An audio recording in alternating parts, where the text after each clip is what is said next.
Até o fim eu vou te amar, até que a vida em mim resolva se apagar. E nós já estamos de volta com Sobre Todas as Coisas desta noite, que está discutindo a inclusão, principalmente a inclusão escolar. Aqui no estúdio está a advogada Tatiana Takeda, também a promotora do Ministério Público Simone Desconce de Sá e o André Jonas, que trabalha como advogado na Associação dos Deficientes do Estado de Goiás. A gente vai voltar com algo polêmico que a gente estava discutindo, porque realmente um dos argumentos que a gente vê bastante é a questão financeira. As escolas dizem que não dá para custear esse aluno com necessidade especial.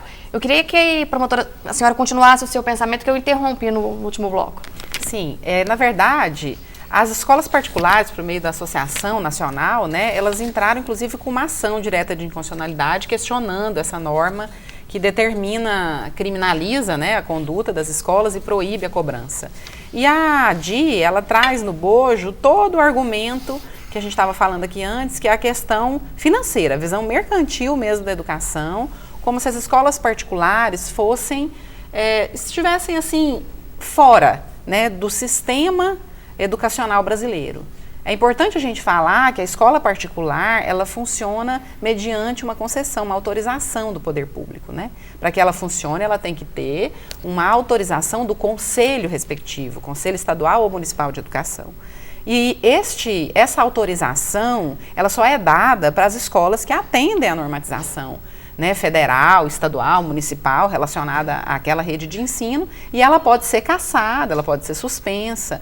Então é importante a gente dizer que as escolas particulares, ainda que elas tenham um projeto político-pedagógico diferenciado, possam ter um regimento diferenciado, mas elas se submetem inteiramente às normas gerais, né, da LDB, a Constituição Federal, elas não são ilhas. Elas fazem parte de um sistema. Então, assim como a escola pública não pode repassar nenhum tipo de custo para o aluno por ter deficiência, é a mesma coisa para as escolas particulares. Então, ainda que elas precisem se reestruturar e investir, né, nessa estruturação, esse custo não deve ser repassado para o aluno com deficiência, porque ele deve ser aceito sob as mesmas condições de qualquer outro aluno. Então, nós já tivemos casos de contratos, por exemplo, de escolas, em que o pai assinava um contrato constando que havia uma cobrança extra, um custo extra em virtude da deficiência do aluno. Então, são contratos com cláusulas abusivas, facilmente anuláveis, né, diante da nossa legislação. Já aconteceu de entrarmos com ação para anular esse tipo de cláusula contratual e a sentença foi favorável. Então, isso já é uma situação que acontece. As escolas com a legislação se tornaram mais atentas a essa norma, mas continuam alegando essa grande dificuldade e questionando o fato de que a lei veio para trazer essa norma, mas não pensou no impacto que isso teria para as escolas particulares. Então, é uma questão que precisa ser analisada sobre outra ótica. Eu penso que não é uma questão para ser analisada sob a ótica financeira. Né, é uma questão que precisa ser analisada sob a ótica da Constituição Federal, né, da cidadania, da igualdade de condições e também da LDB, que fala que a educação é responsabilidade de todos nós.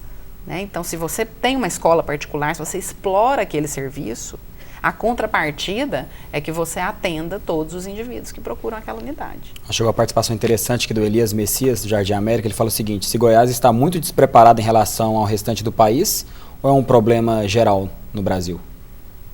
Eu acredito que é generalizado. Eu recebo várias mensagens de pais e mães do Brasil inteiro, todos os dias, e as perguntas são sempre as mesmas. Professor de apoio, matrícula negada, exclusão dentro da escola, falta de estrutura, né? É generalizado, é no Brasil inteiro, né? E em relação à realidade de Goiás, Tatiana, eu sei que no começo do ano você realizou algumas palestras nas escolas particulares. Como é que foi essa recepção? Quais as principais dúvidas, né, que os educadores te repassaram? Os pontos que você abordou da Lei Brasileira de Inclusão, como é que foi isso? Na verdade, eu fiquei muito feliz com a recepção das escolas. Algumas escolas chamaram a gente para estar falando, né? Me chamaram uma fono, chamaram uma psicóloga e a gente foi lá falar de inclusão. O que eu percebo é que todos estão perdidos.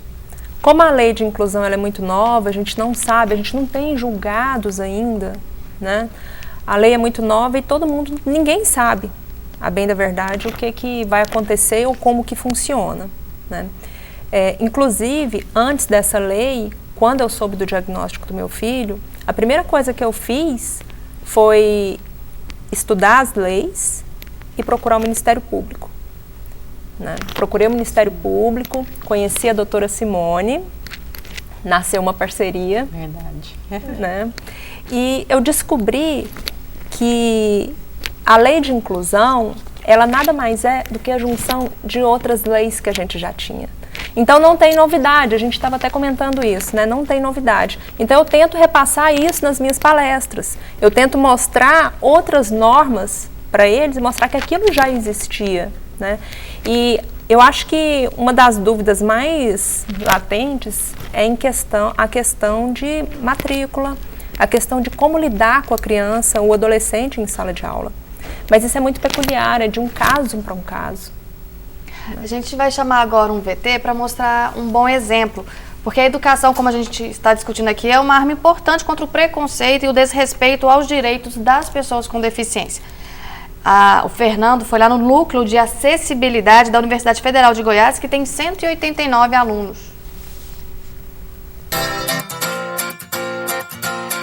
É complicado pensarmos que muitas pessoas são excluídas do meio social em razões de características físicas que possuem, mas infelizmente isso é verdade.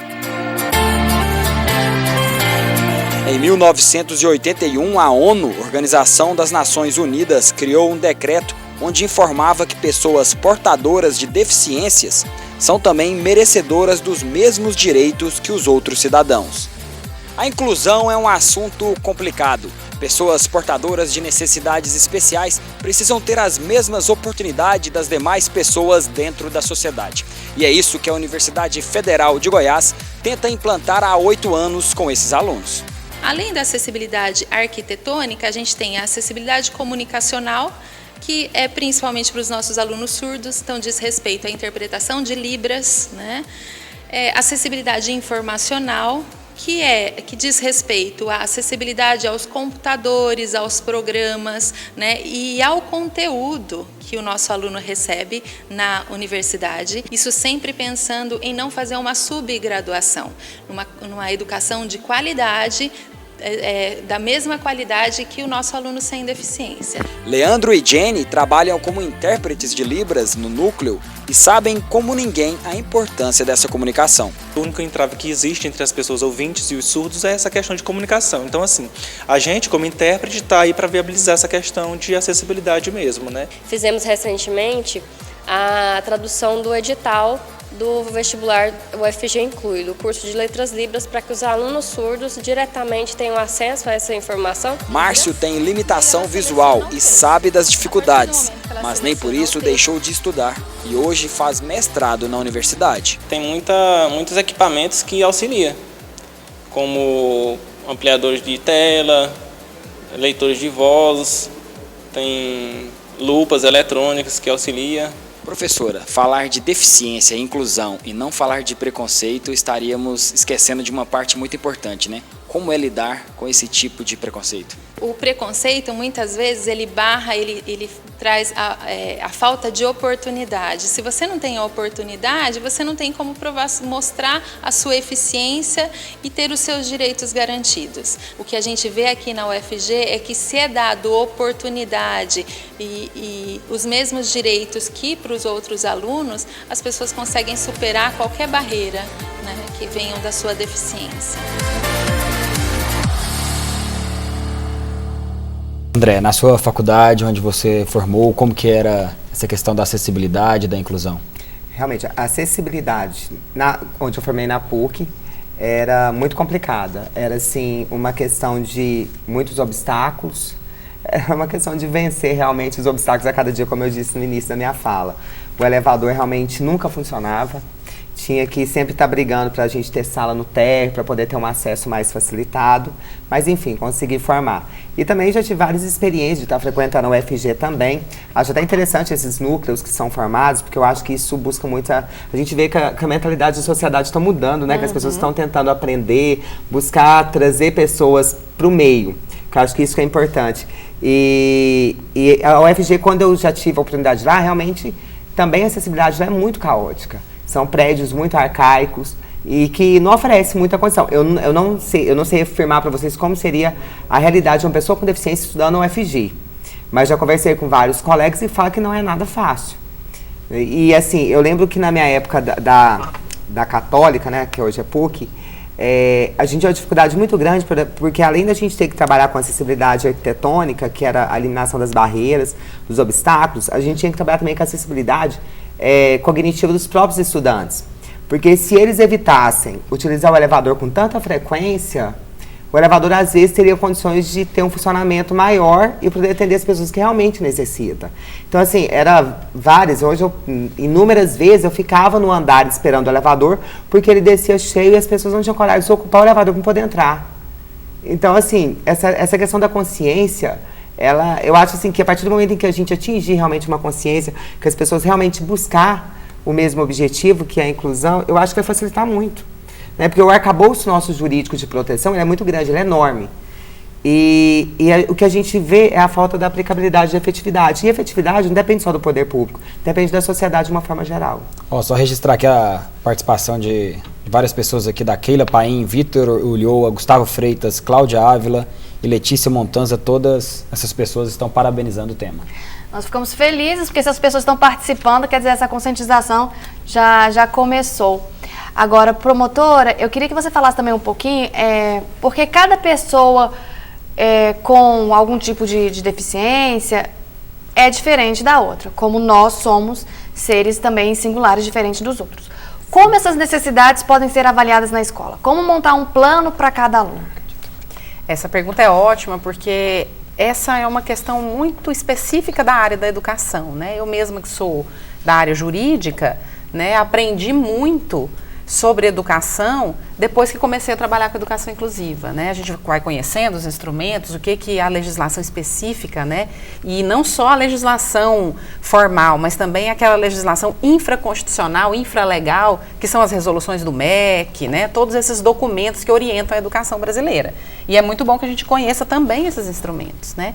E a nossa orientação da educação inclusiva brasileira é nesse sentido, de que todo aluno, a partir do momento que ele é matriculado, né, verificada a existência da deficiência, ele deve ser analisado como um indivíduo singular, né, que cada caso é um caso e nem toda deficiência, ainda que o diagnóstico seja semelhante, vai ser tratada da mesma maneira em virtude de vários fatores que influenciam no desenvolvimento do ser humano, fatores ambientais, genéticos, né? Então algumas pessoas têm uma condição de diagnóstico igual, mas de desenvolvimento diferente.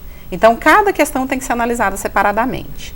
Feita a matrícula, aquela criança, aquele adolescente, aquele aluno, ele tem direito a ser avaliado por uma equipe da própria rede, que é uma equipe multiprofissional, que deveria conter ali pelo menos, né, um profissional na área da psicologia, na área da fonoaudiologia, muitas vezes é necessário encaminhamento também para médico, dependendo do tipo do diagnóstico, e depois da avaliação feita, é montado um plano educacional individualizado, né? Então é o PEI, que é aquele plano específico para aquele aluno, construído com a ajuda da equipe multidisciplinar, pais, né, ou responsáveis, né, e escola.